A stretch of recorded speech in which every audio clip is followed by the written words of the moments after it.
When we were doing these driving shows, we were on a bus together. I convinced Nick that I didn't know who Nancy Kerrigan and Tonya Harding were.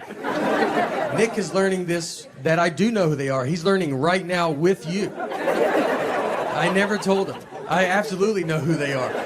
He brought all his references are just 90s sports references. He only can reference the 90s. And so he brings up Nancy Kerrigan and Tonya Harding, and I was like, who's that? He's like, what? You don't know who they are? And I was like, I don't think anybody knows who they are. And he was like a huge story. It was like figure skating is like a mafia hit. I was like, I've never heard this, dude. Don't you think I would have heard it? I mean, I was like, no one knows this. He's like, he's losing his mind. I go, they should make a 30 for 30 if it's that. They did. Another guy's like, they should make a movie about it. He goes, there's a movie. And he's just losing it. I thought I was going to breeze through security, but I got held up just because in front of me. And he goes through the metal detector, and it goes off. And so they asked him, they're like, do you have anything metal on you? And he goes, I have keys on me, my keys. And I thought he was going to say like his knee or hip, you know, just old people have metal in them a lot. And he goes, keys? Do you think that would do it? You're like, I mean, I think that would be the #1 answer on Family Feud of what would set a metal detector off. Keys. I told him, I was like, look, let's try it with and without it. I'd love to know. You know, maybe they've been lying to us about this key thing. Thank you. Thank you. I'm going to put this energy pretty late in the show. This is what my energy is. Dustin? Look, thank you for having me here. This is very exciting. Got to play some sports softball. Struck out, but, you know, it's just a pretty big yellow ball. And I like to play, I play a lot of sports. I like to golf. And recently I was golfing, and I got done, and I was very hot and gross. So I wanted to change my shirt before I drove. So I'm standing in the trunk of my car in the parking lot. I take my shirt off, and this old man walks up, and he goes, Olivia?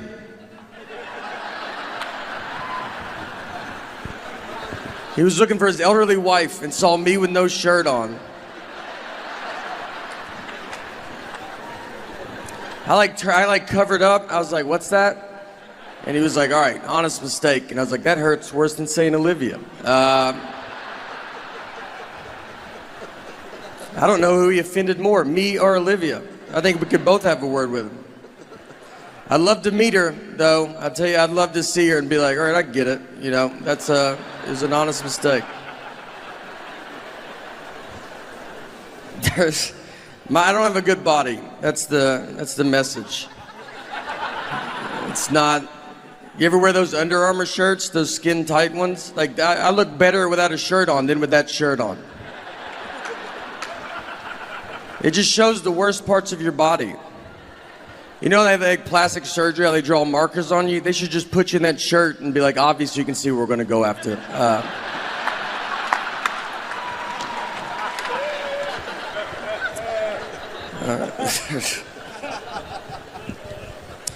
I did do some sports growing up. I played baseball, and when I was 13, I was playing baseball. One time I was up to bat, and I got walked.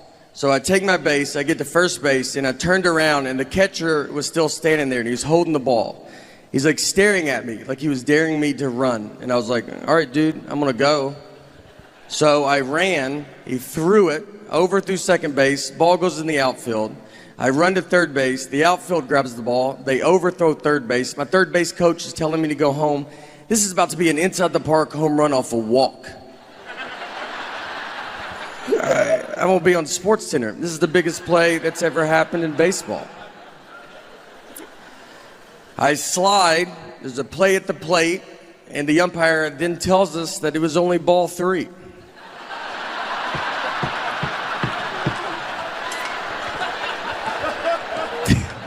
This is exactly true. So, I've got to get up, everybody's got to get up. I got to get my bat right where I left it. I got a bat again. It's 3 balls, 2 strikes. Next pitch, immediately strike out. I'm exhausted and just over baseball. Here's what I learned though that day. Here's what I learned. I learned that if you're confident, you can get away with quite a bit. Because no one tried to stop me, and they should have. They knew I wasn't supposed to go. That's why the catcher was holding the ball, because he was like, I don't think he's supposed to be going yet. And then I just run to second. He's like, guess I'm wrong. No one's that dumb. And then he launches it into the outfield, who's barely paying attention. The umpire figures it out, but it's just easier to let me get back to him.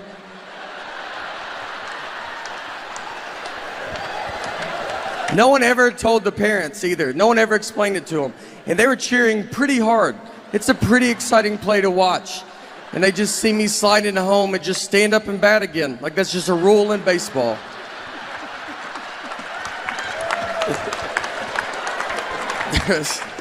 And you know what? What's funny too, the year before, I got a legit triple off a walk.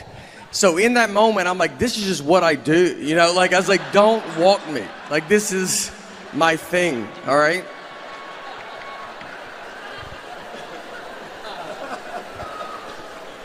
I'm a pretty dumb guy. That's the general. I went to a community college for 1 year, have 0 credits, 0. My loan was like $40. I paid cash. All my classes were outside. We never went inside the building. We would meet at a picnic table outside because our teacher was like, you guys will all be working outside one day. So.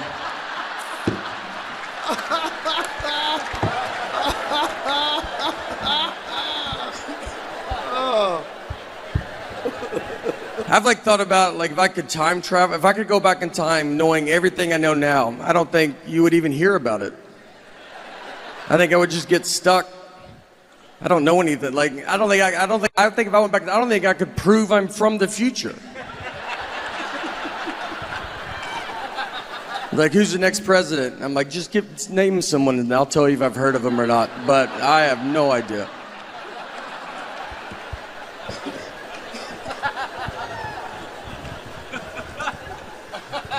I am married as well. It's fine, you know, you just do it.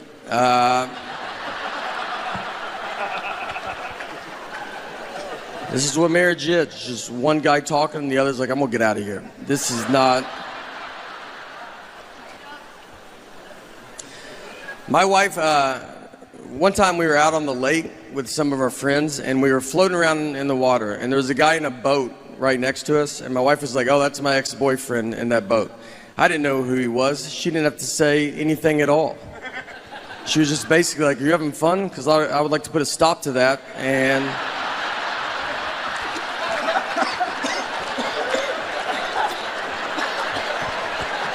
make you stare at this guy.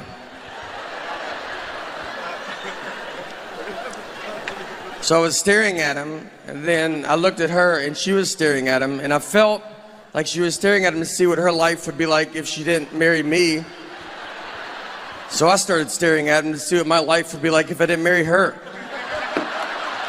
I mean, we were putting so much pressure on this guy, and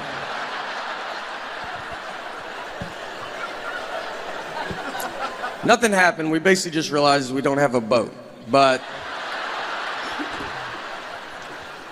my friends were like, you shouldn't try to fight him. Why didn't you go fight him? I was like, I don't know, because I would have had to swim over to that fight. I don't know how intimidating that is for a guy to see a head in a life jacket floating his way. And then I got to get in the boat. Have you ever tried to climb into a boat from water? It's not aggressive. It takes an hour if no one is in the boat. I would need his help. That's how that fight would start.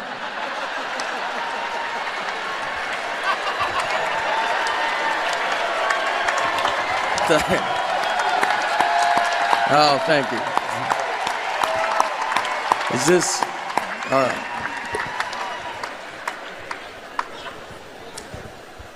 We fight a lot, my wife and she'll just if we get in a fight, she'll give me the silent treatment. And the silent treatment is very common. Everybody knows what it is. And I think you're just born knowing it. I don't think you're taught it. You know, it's just like something that's inside of you. Here's what made me realize that. I was rewatching the movie Sixth Sense. And look, I'm not trying to do a 6-inch joke. This is a 20-year-old movie. I mean, look how old he is now, Haley Joel Osment. It's that many years ago. That's the baby. It's 20 years old. I also have to spoil it for you, but again, it's 20 years old. So if you haven't seen it by now, then I don't know what to tell you. But think about when you saw this movie for the first time. None of us knew he was dead too, by the way, just so you know. And if you haven't seen it, like, that's a pretty big part of it. But for those that have, think about when you saw this movie for the first time, none of us knew he was dead. That was the biggest surprise we've ever seen in a movie. We just thought his wife wasn't talking to him for like a year. That made more sense to us than him possibly being dead.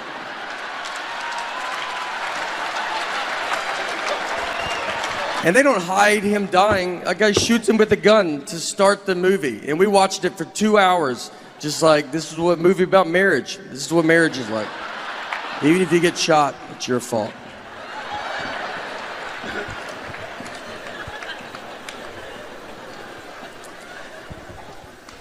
We have a daughter as well, and when my daughter was to be born, I'm from Nashville, and when she was to be born, we were living in New York, but she was not born in New York. We flew home. She was born in Tennessee. I don't need her growing up thinking she's better than me. So I was like, you start where we start, all right? No one gets a leg up in this family.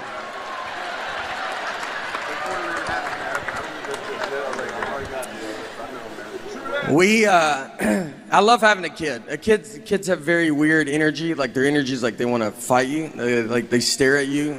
They stare at just strangers for so long. And you try to stare back like, I will fight you in front of everybody. And they just look through you. Like, please, I would love it if you tried.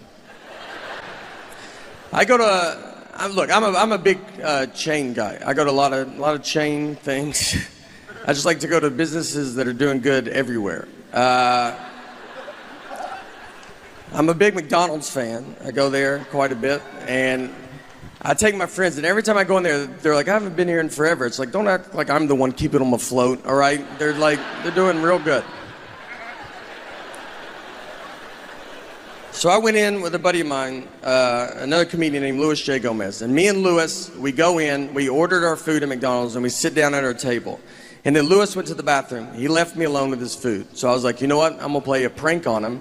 So I grabbed his hamburger, I unwrapped it, I took a bite of it, and I wrapped it back up and put it back on his tray. That's my big prank, right? Like, when he comes back from the bathroom, I'll be like, dude, did they just eat your burger? That's crazy that they're doing that, right? Is that crazy? It's a dumb prank. It's harmless. It should never leave the table. All that should happen is Louis should come, he should open his burger, and his first reaction should be to look at his best friend who's sitting with him, who also, by the way, dabbles in comedy. And just be like, hey, I just want to run this by you before I unexpectedly go freak out on this entire McDonald's. That's what I thought would go down. Just a little, hey, did you touch my food the only time it's out of my sight? I just want to know before I try to fight a group of people that are going to be pretty confused on why they're fighting.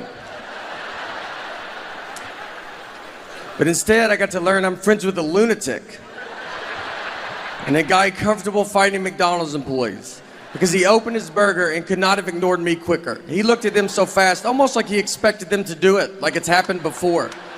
And he's like, again with this. I will fight all of you till I find out who ate my burger. And he gets up, he starts walking towards them. I can't believe it's working. We have gotten so much farther than I'm prepared to get. So I just grabbed him. I go, dude, I ate it. Like, why would you not look at me once to see if I did this? And I get him to sit down, and it's weird. Like, everybody's looking at us. It takes 10 minutes for people to quit filming us with their phones.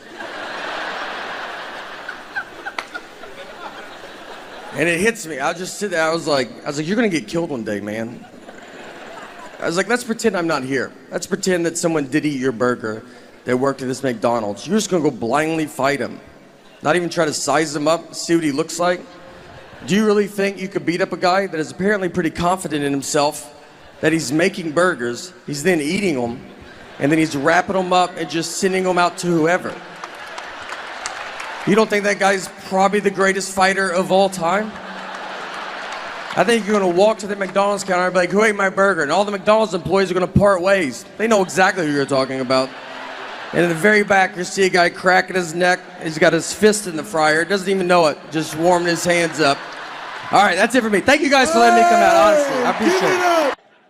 Little side note, I would like to say, I think the witch phase was the toughest phase for women to have to go through. Not to get serious, but a lot of people say voting. I disagree. I think it's witch, then voting. I think it's witch, pretty big gap, then, voting. I mean, you jaywalk back then. The whole town was like, there's a witch. You're like, here we go. Here we go. And I'll give it to them, because they could have flown away, but none of them ever did.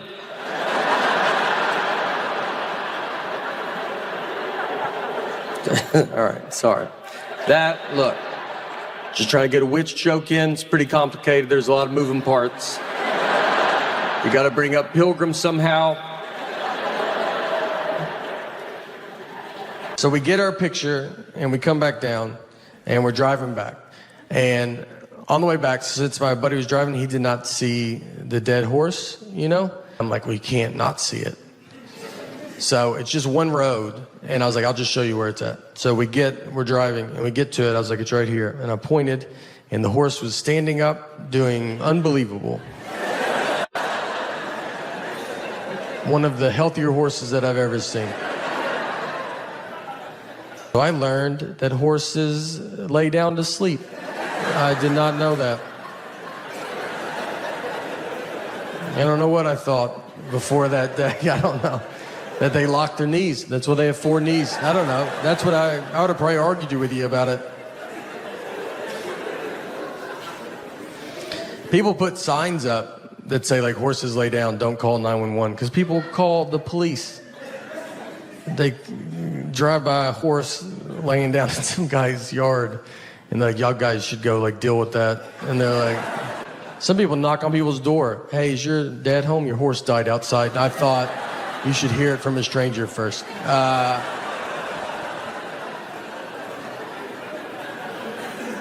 Look, in all seriousness, I don't know. No, look, the it's getting very advanced, all right? I've been to a dog bakery. I've been to a dog bakery in my life.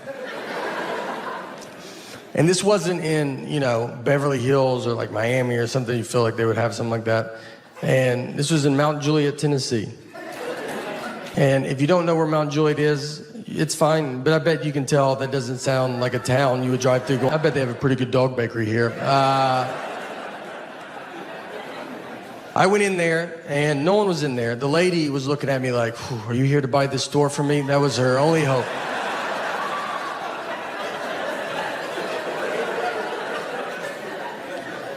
I talked to her. She had some time on her hand, excited to talk.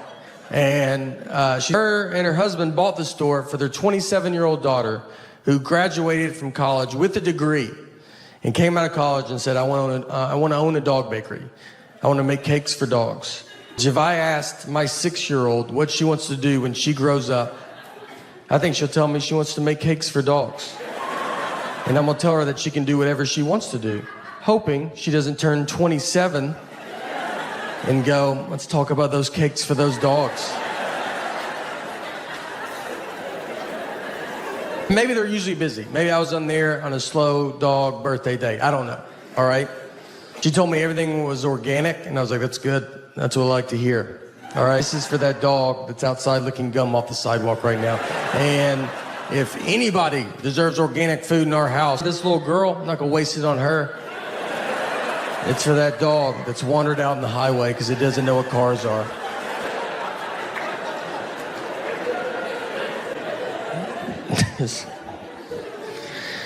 But look, next time you guys go to Mount Juliet for vacation, let me tell you, look, do them a favor, go by there, all right? Swing through, buy some dog cakes.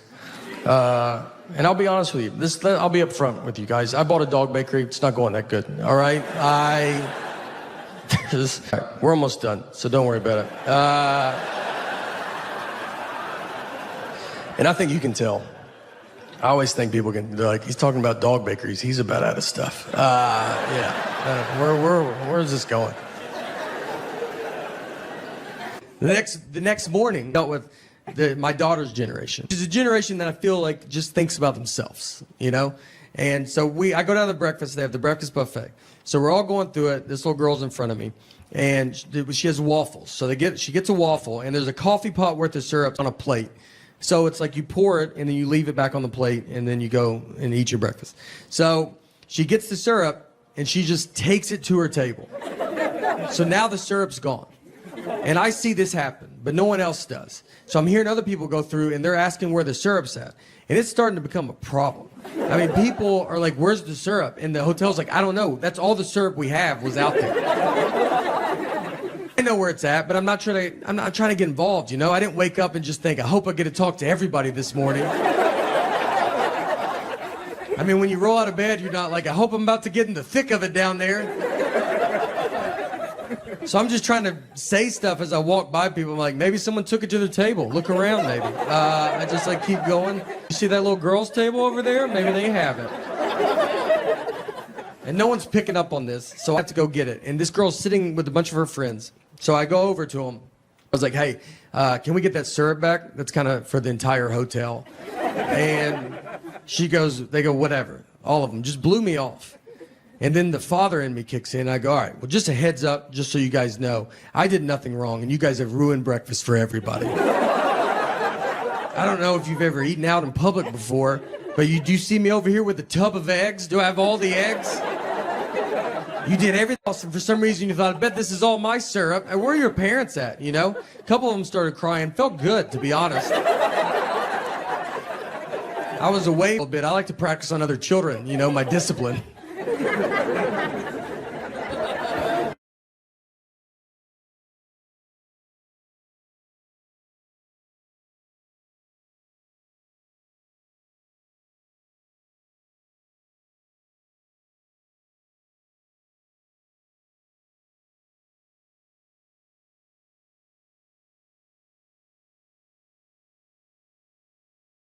My parents are in their 60s, and when your parents hit their 60s, just so you know, you kind of realize that you go, all right, I'm in charge of this family now, you know? They don't give it up. They don't offer it away. They just start doing stuff that you're like, you know. We went to the store the other day, and we walked back to the car. We were in the store for an hour. We walked back. The driver's side door is wide open. He drove, opened the door to go inside, and just kept walking. He's been driving for 50 years. And I know cars are getting crazy, but one thing that stayed all these 50 years is you got to open and shut that front door. My dad wore my mom's pants to a funeral. That was the day that I was like, look, we can't listen to this guy no more, you know? We got to go get him. He doesn't know what's happening. It usually starts happening when you start doing the holidays at your house instead of your parents' house. That's when it starts happening. And so my parents, once we did that, they downsized into a 2-bedroom townhome. So they still want to do Thanksgiving at their house, but they don't have the room for us. There's like 20 of us. It's like a college kid being like, do you want to do Christmas in my dorm room? There's a table for 4, and then they have to put a train of TV trays and nightstands that just weaves down this hallway. I mean, you're sitting on stairs. We made the kids go eat in the car. We just go back and they can't even eat inside. My mom didn't have ketchup. I was like, everybody just has ketchup. It just comes in houses. If I went to some alcoholic's house, he would have ketchup. His whole family would be gone, but I would say, do you have ketchup? He'd be like, I'm not that gone, man. I got in trouble with my wife because, like, on her last birthday, I got her an oven. All right, pretty nice oven. Take it easy. And then I bought an oven because, like, I know, like the vacuum, her other favorite toy as a kid was the Easy Bake Oven. So to go with her big girl vacuum, I got her.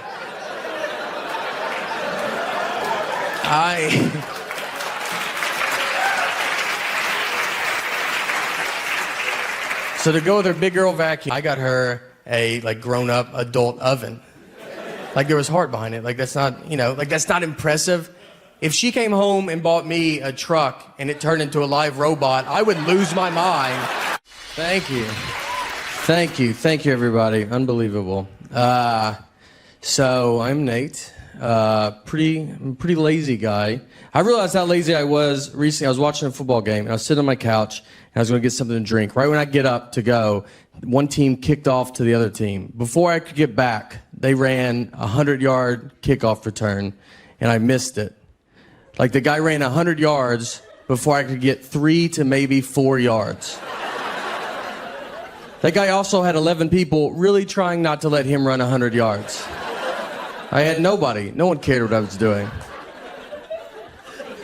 When you watch sporting events too, I feel like the commercials that they have, they're like advertising towards like professional athletes. Like they have like running shoes. They're like, oh, you should buy these shoes. Then it shows like an NFL player like running with a tire tied to his back. And you're like, all right, well, how do those shoes look with jeans and sitting down? Because that's how I will be using them. I got to get tire and a rope. That's a lot. That's a lot you're asking. Someone gave me an Under Armour shirt. Do you know those? It's like skin tight. Like you're like, it just shows the worst parts of your body. I look better without a shirt on than with that shirt on. Just brutal. You know, like in plastic surgery, how they draw like markers on you and stuff? Like they should just put you in that shirt and be like, obviously you can see where we're going to go after the target areas. I always tell people I got to get back in shape, but I mean, I've never been in shape. So most people are like, if I can get back to my 20s, I would have to go back to 7. Like if I could get back to when I was 7, I was killing it. For me, a good workout would be walking to McDonald's would be a great start. Maybe stand up and eat it, see if that does something. Instead, I ordered the P90X videos, thought I could do that. Never worked out a day in my life, so let's do what the Navy SEALs do. I did not do it. You know what made me order it? Like, in the commercial, they show like a before body and then an after body. I was like blown away by the before body. I thought that's what you get to look like. I was like, that guy looks great. Then I saw the after body and I was like, does the before body guy have a DVD? Because that guy looks more my speed, Like, what did he do to get to that? And I'll just do that.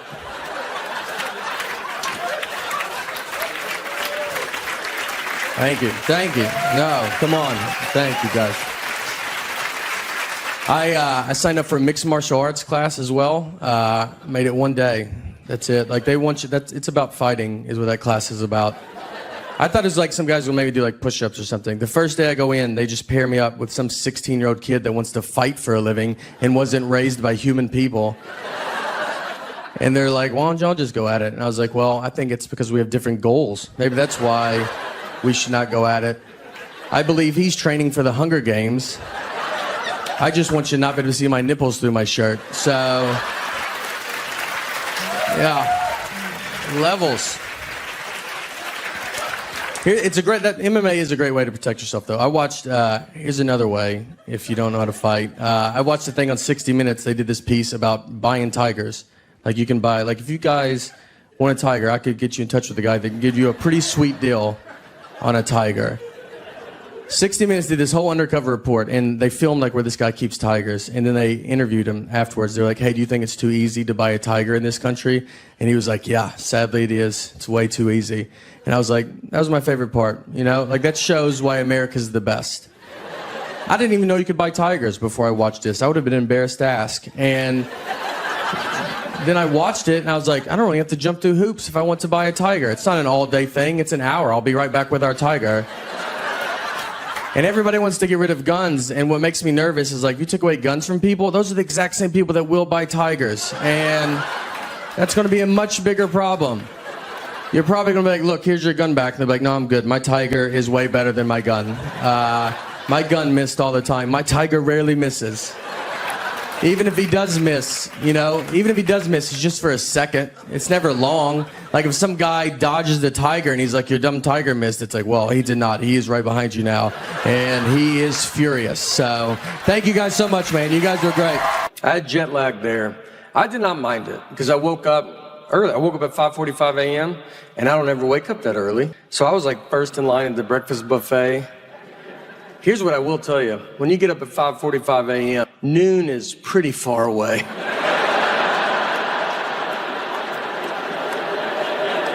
I mean, we'll bet your life it's noon, and it's maybe 8:30.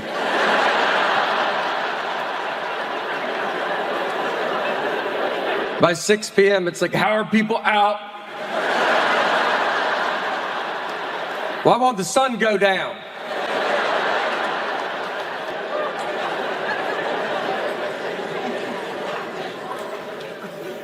That's the next phase of my life. I'm getting up early, you know. We're getting up at 9:15, a little bit. Yeah, I've never seen my daughter go to school, but I've been close.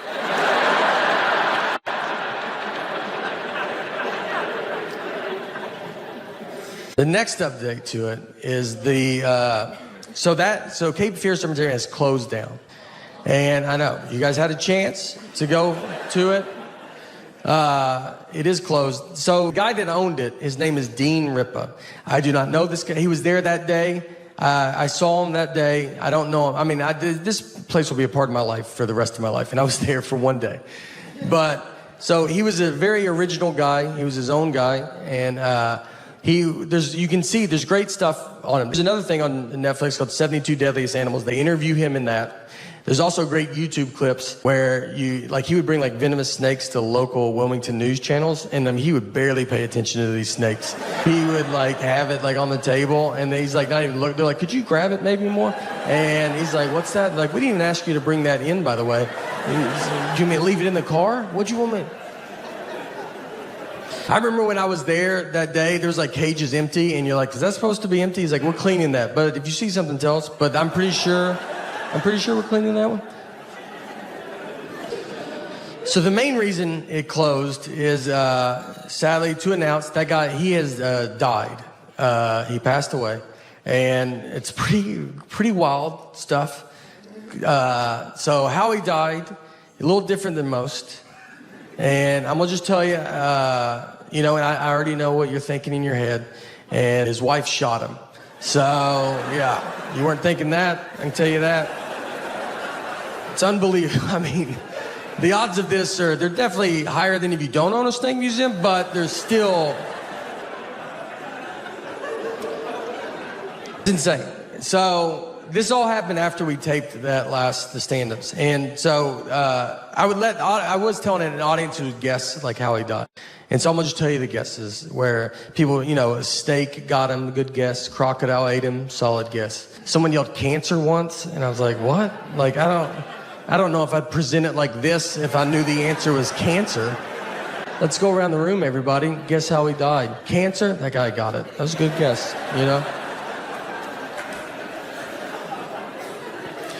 One guy guessed it once, Huntsville, Alabama. And it was an older gentleman. He was sitting up front, and he just goes, did his wife shoot him? And you know when someone guesses your guess, and you're like, you're the worst, man. And I was like, did you look it up? And he had a flip phone on his table. He wasn't looking stuff up. And I was like, why would you ever guess that? And he was like, because my wife shot me. And I was like, oh, well, that's fair. I bet he guesses that with every death he hears. Just, Frank, did his wife shoot him? No. And I'm not going to tell you anymore if you keep guessing that, all right? That's the last one.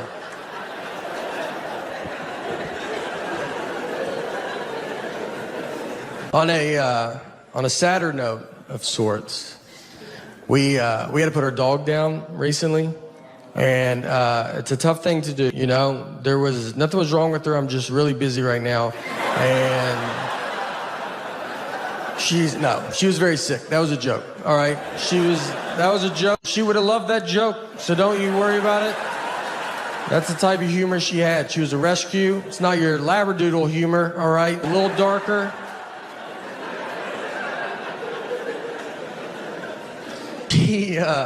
she was a wonderful dog. We loved her, and her name was Annie. And the reason we got her was my sister worked at a vet, and people do put dogs down for no reason. So if someone brought a dog in that was fine, they just didn't want it. My sister couldn't do it, so she would walk the dog back and then just steal the dog. I don't know the laws on all that, but I'm sure now people are finding out that their dog's still alive right now. So we got Annie.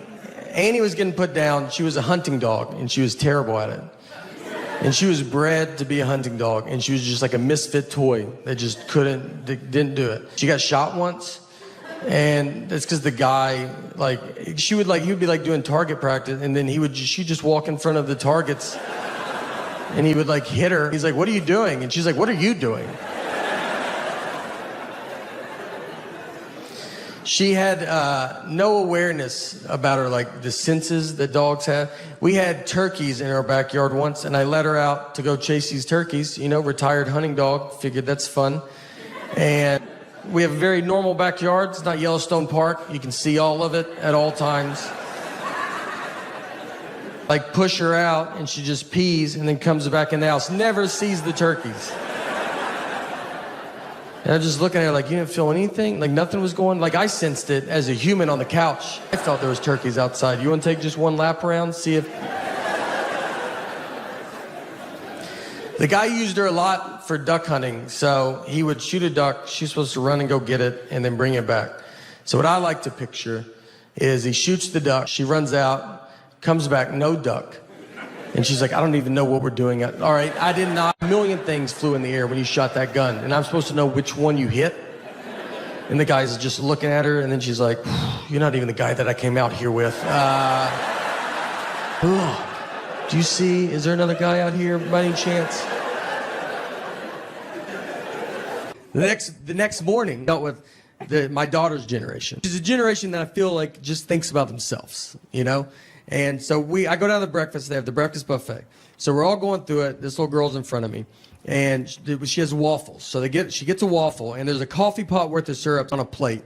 So it's you pour it, and then you leave it back on the plate, and then you go and eat your breakfast. So she gets the syrup, and she just takes it to her table. So now the syrup's gone. And I see this happen, but no one else does. So I'm hearing other people go through, and they're asking where the syrup's at. And it's starting to become a problem. I mean, people are like, "Where's the syrup?" And the hotel's like, "I don't know. That's all the syrup we have was out there." I know where it's at, but I'm not trying to get involved, I didn't wake up and just think, "I hope I get to talk to everybody this morning." I mean, when you roll out of bed, you're not like, "I hope I'm about to get in the thick of it down there." So I'm just trying to say stuff as I walk by people. I'm like, maybe someone took it to their table. Look around, maybe. I just keep going. You see that little girl's table over there? Maybe they have it. And no one's picking up on this, so I have to go get it. And this girl's sitting with a bunch of her friends. So I go over to them. I was like, "Hey, can we get that syrup back? That's kind of for the entire hotel." And they go, "Whatever." All of them just blew me off. And then the father in me kicks in. I go, "All right, well, just a heads up, just so you guys know, I did nothing wrong, and you guys have ruined breakfast for everybody." I don't know if you've ever eaten out in public before, but do you see me over here with a tub of eggs? Do I have all the eggs? You did everything. For some reason, you thought, "I bet this is all my syrup." And where are your parents at, A couple of them started crying. Felt good, to be honest.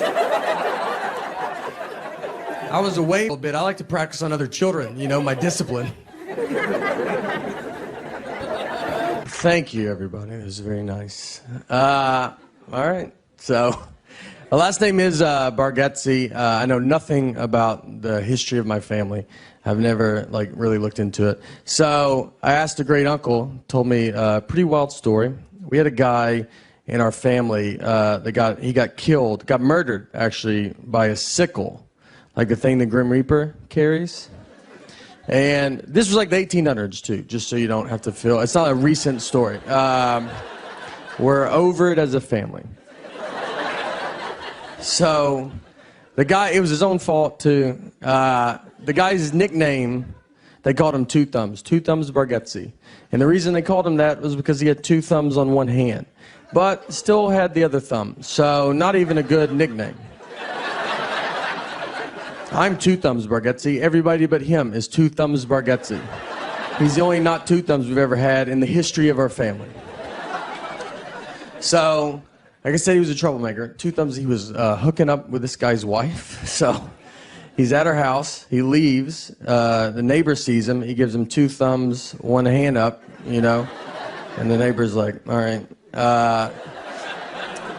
The husband gets home. The neighbor was like, hey, your wife's cheating on you with this dude. And he was like, who's the guy? And he was like, I don't know his name, but he had two thumbs on one hand, if that helps. And, you know, the guy was like, that helps a lot. I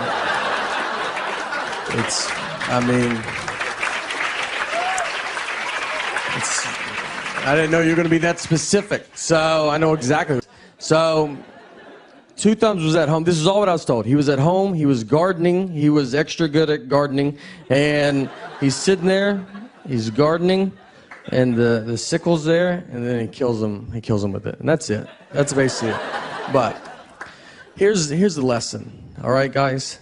The lesson is, if you're doing something shady, that's not the time to stand out. You know? Like, you don't want to be different then. Put your dumb hand in your pocket.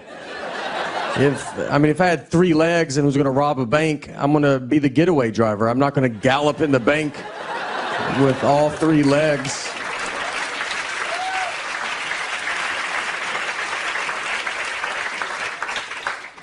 Just blend in. That's the real message. Just don't stand out. Just blend in.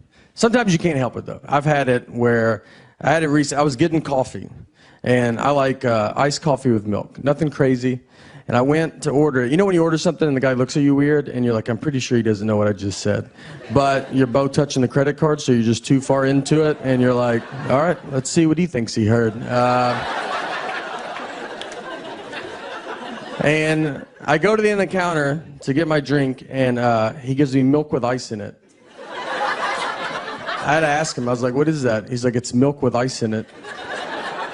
And I was like, do I look like a psycho to you, dude?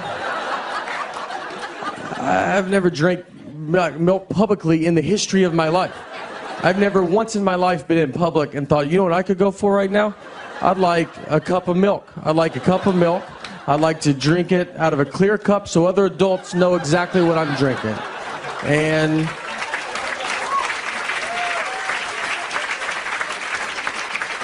I was also wondering if you could put a straw in it. Something I haven't done in maybe 35 years, and I thought we should do that again right now.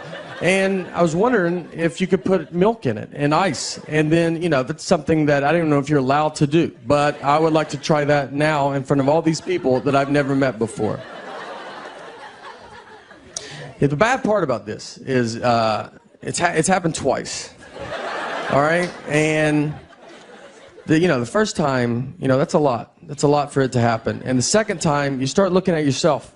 You start thinking like, I don't know if I know how to order. I'm not ordering correctly, you know? I thought it was going to happen a third time. There was a third time, and she put the drink down. I was like, this is unbelievable. I was like, they're against me. But she just put too much milk into it. And she told me that. It was a very honest moment. She set it down. We're both looking at it. And she just was like, it feels like a lot of milk, doesn't it? And I was like, just looked at it. And I was, it's like, not as much as usual, but it does feel like a lot. All right. Thank you guys so much. I have a daughter, and my daughter's name is Harper. So a lot of people ask, they're like, oh, did you name her after Harper Lee, the author of To Kill a Mockingbird? And, I've never thought about an author a day in my life. So that never occurred to me. I mean, my middle name's Lee, and just never crossed my mind. I love having a kid. I love when kids cry. It's just innocent. I love how innocent it is. They cry over a tag in their shirt. And they're all just, they don't like, it feels weird. And then, if you walk, you like, is your house on fire? Like, I've never seen someone cry this much. It's over nothing. She's on her iPad a lot. That's the hard part. You got to get these kids off. Or you don't want technology all the time. She just sits there, iPad. She wants to be a YouTuber, which as a comedian makes me furious. She watches all these kid YouTube videos, and now she makes her own videos. It's just her sitting there going, hey guys, what's going on? Click the links below, subscribe, leave a comment. None of this is anywhere but my phone. I got 90 hours of this, not on YouTube. Me and him are the only subscribers. Just watches kids playing with toys, too. Like, that's what's crazy. It's not like a show. I'd be fine if she watched a show. She watches just a kid that's like, hey, you don't have this toy? I do. You want to see me open it? It's got 5 billion views. It looks like we buy her nothing. Like, we just show her, if you want to watch a kid have fun, but you're never going to have fun in this house. I went to career day for my daughter's school, and I get what I do is very fun. But I was nervous because I'm there with real people, and they're smart. And so I was hoping to sit at a table alone. They put me at a table with a surgeon, which I think they did it on purpose. Almost to show the kids, here's the difference between reading.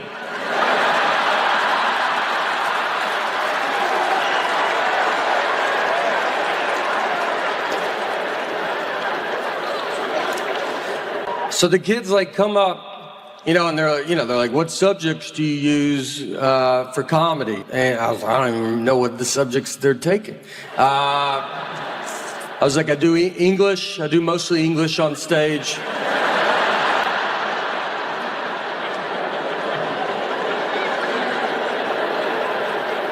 They asked him, how long did you go to school to be a surgeon? And he's like 54 years or whatever. It's like And they asked me, they're like, how long to be a comedian? I was like, you're good now, so.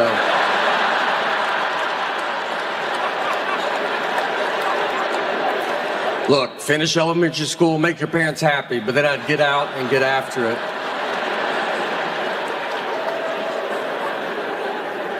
I think it's because I'm peeing so much longer, and I'm not used to this new old rhythm yet.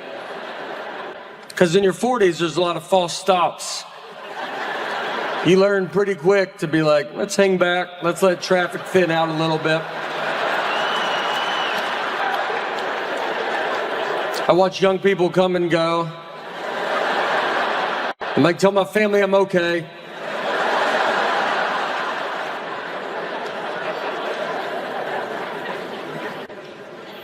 If you go to Europe, just so you know, it's the most old. It's very old. You think we're old, and you get there, and you're like, good night. What have y'all been doing over here?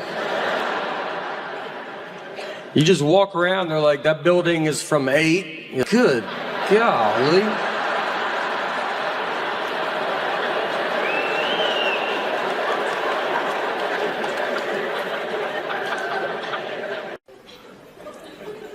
You know what it is? Here's what it is. Guys, we're just not good.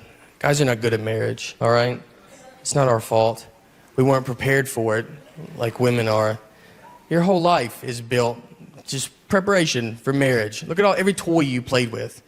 When you're a baby, they give you a baby doll. So they give you a baby when you're a baby. You don't even know you're alive yet, and they're like, look, I would probably start figuring this out. Like, this is where it's going. Then they give you Barbie and Ken. They live in a little house together, and that is where you learn how to make drama. You get...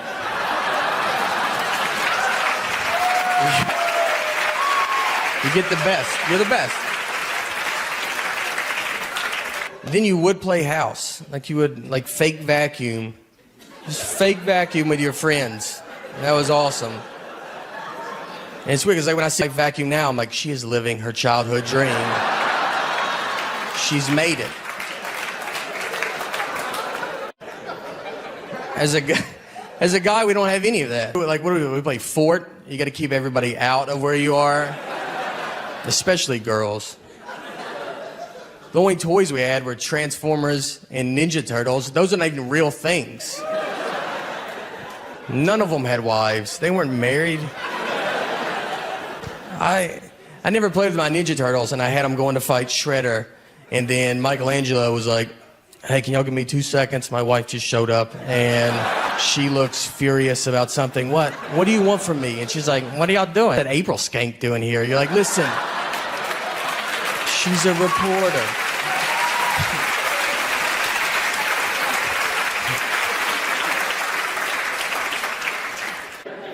I had a hard time in school. When I barely graduated, got into a community college, barely got into a college they have to let everybody in. I don't know anything about history. And I can tell because every history movie I watch on the edge of my seat.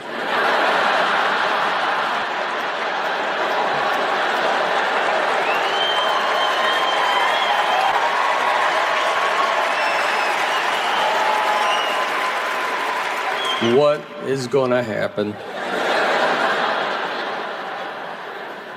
I watched Pearl Harbor.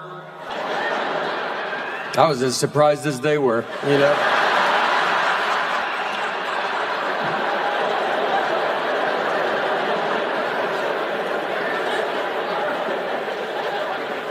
"2020, it's been one of my favorites.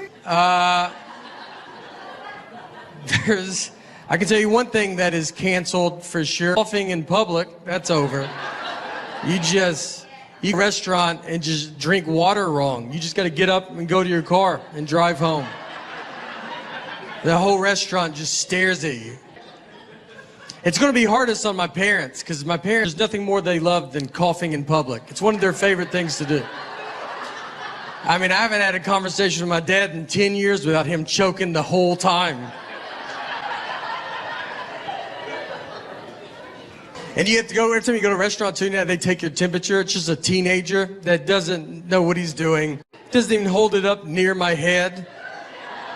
He's just like 45 degrees, you're good. You're like, am I? He's not even fazed by it. He's like, I'm like, dude, I think I'm dead. I should go to the hospital. Everybody acts like they've already had COVID too. Everybody's like, I think I had it in February. You're like, did you? They're like, I think so. I remember I sneezed a lot one week and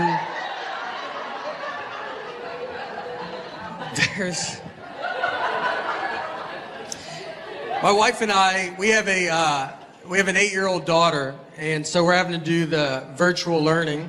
And they're like, just teach her school stuff. You're like, it's good. I barely made it out of high school. Let me give it a go. And she's doing Common Core math. She brought home new math. That's what they want us to do. I don't even know what this math is. And they're like, here's a new one. You're like, oh, great. I get to watch a 40-minute YouTube video on Common Core math. And it's not like the old math was doing bad. It's doing great. It's not like we're getting incorrect everywhere. And we're just sitting there like this stupid old math. I wish new math would come along.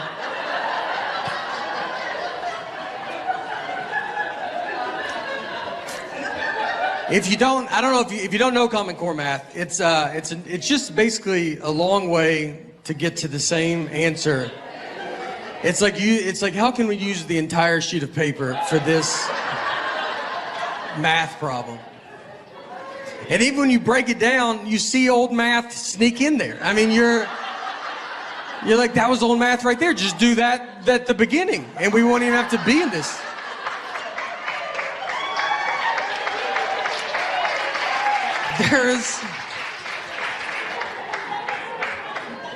I told my wife, it's a long way to get to the same thing. It would be if you came to my house and you knocked on the front door and you're like, can I come in? And I was like, could you walk around and come in through the back door? And you would be like, does the front door not work? And he's like, it works. It works fine. I use it. Most people still use it. But the new way is to go up the fence, come in the back, and then meet me back here.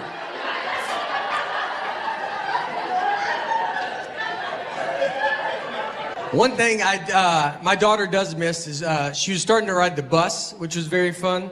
And when she first started riding the bus, we switched schools, and it was in first grade.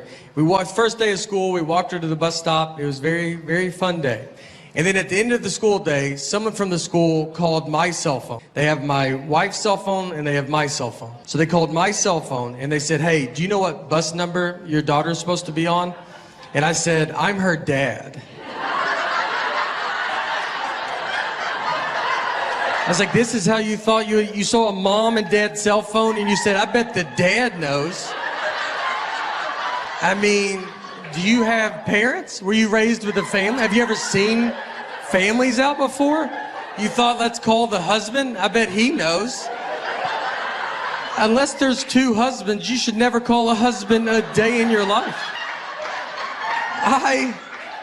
I would rather you have a lady that doesn't know her walking by. I think she could get to the bottom of it quicker than I can. Finally, I just said, all right, I'll get her. What's the name of the school? All right, that's it for me. Thank you guys very much. Our daughter in 3rd grade, and for 1st grade, she started taking the bus. And it was the first time she ever took the bus. So if you know as a parent, you walk a stop, it's very fun. And so we got her on the bus. She went to school. At the end of the school day, someone from the school called my cell phone. They have my cell phone, and they have my cell phone. They called my cell phone, and she said, hey, do you know what bus number your daughter's supposed to be on? And I said, I'm her dad. As in, are you crazy? Like, I was like, this is how you thought you would get this information, was to call the dad? You saw a mom and dad's cell phone. You go, I bet the dad knows. I was like, do you have parents? Have you ever seen a family before? You thought, let's call the husband? Unless there's two husbands, you should never call a husband a day in your life. I would rather you ask a lady that doesn't. I think she could get to the bottom of it quicker than I can. I had to go get her. I go, all right, I'll come get her. Tell me the name of the school and I'll come get her. Where does she go? I'm gonna let this one go by. I mean, like, you know, the hard part is I see them coming before y'all. And I mean, I just see a blinking, like 5 miles away going, that one looks like it's coming. In my head, I'm just like, I think it's, you know. A couple times I've looked and it was just stars. I like look up and I'll be like, that one's not moving that quick. I feel like we're sitting on top of it. You're like, that's the moon. Is it?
I have a daughter, and my daughter's name is Harper. So a lot of people ask, they're like, "Oh, did you name her after Harper Lee, the author of To Kill a Mockingbird?"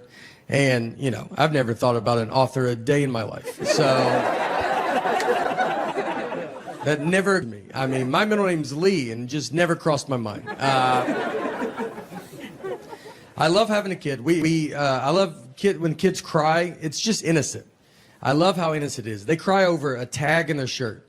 And I mean, they're all just, they don't like, it feels weird. And then, I mean, if you walk, you like, is your house on fire? Like, I've never seen someone cry this much. It's over nothing. She's on her iPad a lot. You know, that's the hard part. You got to get these kids off. Or you don't want technology all the time. She just sits there, iPad. She wants to be a YouTuber, which as a comedian makes me furious. She watches all these kid YouTube videos, and now she makes her own videos. It's just her sitting there going, hey guys, what's going on? Click the links below, subscribe, leave a comment. None of this is anywhere but my phone. I got 90 hours of this. Not on YouTube. Me and him are the only subscribers. Just watches kids playing with toys, too. Like, that's what's crazy. It's not like a show. I'd be fine if she watched a show. She watches just a kid that's like, hey, You don't have this toy? I do. You want to see me open it? It's got 5 billion views. It looks like we buy her nothing. Like we just show her, if you want to watch a kid have fun, but you're never going to have fun in this house. I went to career day for my daughter's school, and I get what I do is very fun. But I was nervous because I'm there with real people and they're smart. And so I was hoping to sit at a table alone. They put me at a table with a surgeon, which I think they did it on purpose. Almost to show the kids, here's the difference between reading.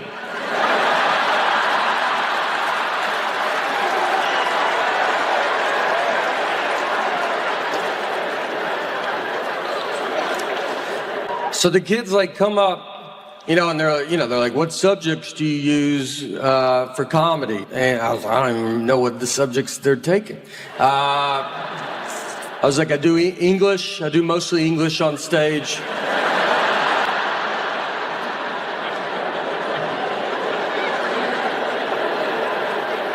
They asked him, how long did you go to school to be a surgeon? And he's like 54 years or whatever. It's like And they asked me, they're like, how long to be a comedian? I was like, you're good now, so.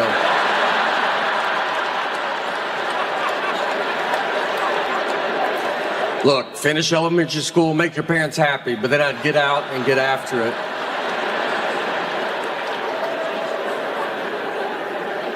I took speech in college. I would ride there with my friends, going to a business class or something, whatever you go to. I was like, all right, I'll catch you after speech. And I still say a lot of words wrong. That's what I don't understand. I say poem, which no one ever knows. Poem, P-O-E-M, I go poem. We'll fix that, speech class. What if I want to be a poem writer? What if I have a lot of great poem ideas? And no one takes me serious because I'm like, listen to my poems.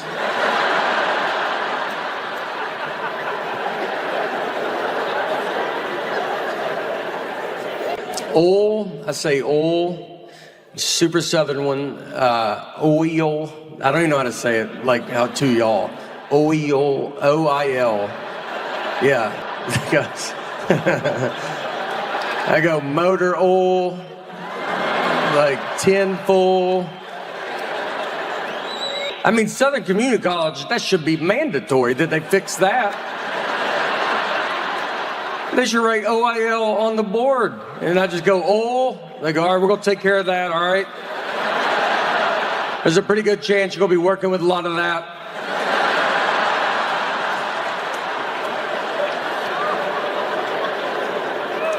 I live in Nashville, and I travel a lot of hotels. Every hotel I go in, I ask if they have a gym.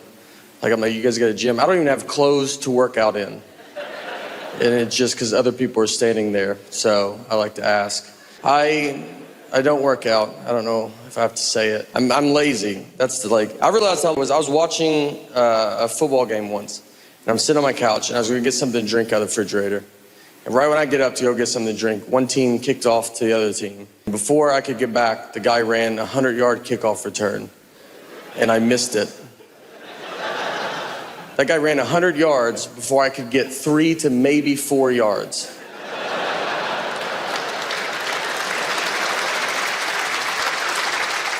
He also had 11 people really trying not to let him run 100 yards. I don't even have an ottoman. It was wide open. Couldn't make it.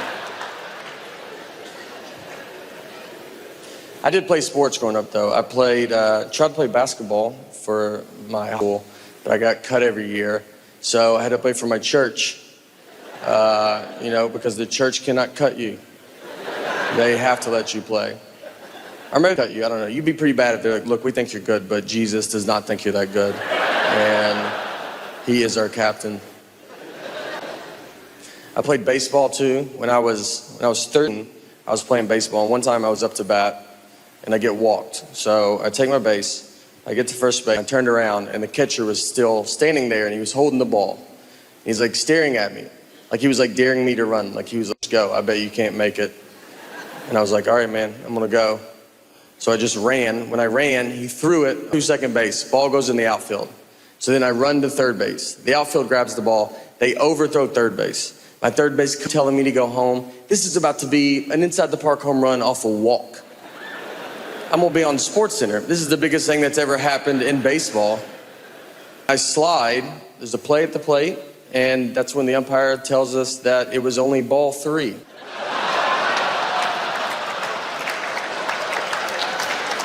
I swear. It's a true story. So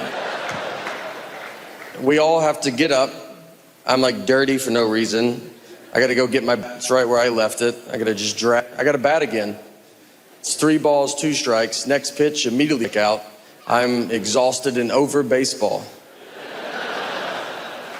And I just looked at the ump and he was like, you can go now. I learned though that day, I learned that if you're confident, you can get away with quite a bit. Because no one tried to stop me, and they should have, you know? They knew I wasn't supposed to go. That's why the catcher was holding the ball, because he was like, I'm supposed to be going yet, right? And then I just ran to second. He's like, I'm wrong. No one's that dumb, you know? And then he just launched to the outfield, who's barely paying attention. They think it's a hit, and the umpire figures it out. It's just easier to let me get all the way back to him, you know? Let me feel what it would feel like. You know what's great too? No one ever told the parents. They never explained it. They were cheering. It's a pretty exciting play to watch. And then they just see me slide into home and then just stand up and bat again. They just are like, is that just a rule in baseball? I don't even know. Hotels are getting futuristic. A lot of hotels, when I stay at, now when you take a shower, they have half a glass. So it's open, so the water gets on the floor. Because that's the future. They want water on the floor. And I'm old and dumb. We really try to keep the water inside the tub. It was a pretty big deal. But now, they want the floors wet. That's what they want. They want to do no glass, but I'm still alive, so they're like, all right, do half a glass. Once that guy's gone, we'll do no glass, floors are wet, drains off the balcony. So now we are basically at Mount Rainier. That was the whole car ride. And if you ever go, just so you know, you have to pay to go up it. It's not a free mountain. Someone bought it, and they're charging tickets. It's also all uphill. It's a nightmare. So be ready for those things. We drive up, we park, and we're walking up the trail. So went up it halfway. I can barely breathe. And this couple's coming down, so I stopped them. I was like, hey, is this enough where we're at? You know, is this like, you get it. Like, we're not trying to live on this mountain. And the lady goes, I'm 75 years old, and I did it. And I was like, all right, maybe that's why you didn't hear the question that I asked. Everybody's pretty cocky on the way down. There was women with babies. They had 3-month-old babies strapped to their chest. I was like, why would you bring that much extra weight with you? I left my wallet in the car.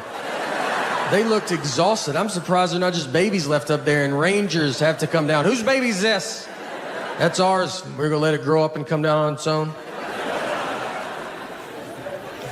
She runs everything. She does stuff, doesn't tell. We got a new roof, and I did not know that. A whole new roof. I found out from my neighbors. They were like, how's that new roof going? I go, I don't know what you're talking about. And they go, you didn't know you got a new roof? I go, no, I did not. And then I had to go get her. You gotta go talk to them about that new roof you didn't tell me about. I look like an idiot out there.